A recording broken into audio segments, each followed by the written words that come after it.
ভোটারদের দ্বারে দ্বারে সদর ইউনিয়নের ৭ নং ওয়ার্ড বিএনপির নেতৃবৃন্দ।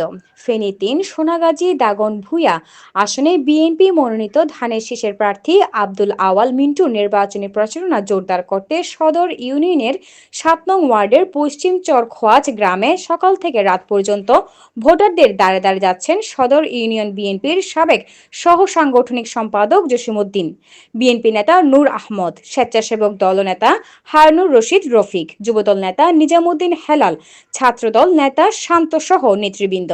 এ সময়ে জসিমউদ্দিন ভোটারদের সঙ্গে কুশল বিনিময় করেন এবং ৭ নং ওয়ার্ডবাসীর পক্ষ থেকে ধানের শীষ প্রতীকে ভোট দেওয়ার আহ্বান জানান। ফাহমেদা হাশেম, দৈনিক বাংলা প্রতিদিন, ঢাকা।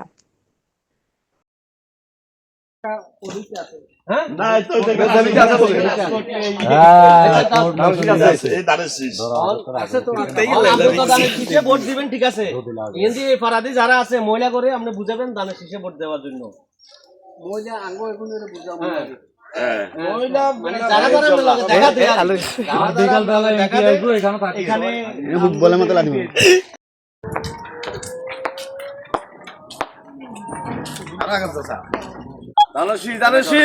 ইনশাআল্লাহ সাইবেন না ভোট মানতে সাইবেন আমরা তো চাইতেছি আবার কোন মাঝে মাঝে এনসিপি করবেন না না ঠিক আছে নে এটা খেয়াল রাখেন।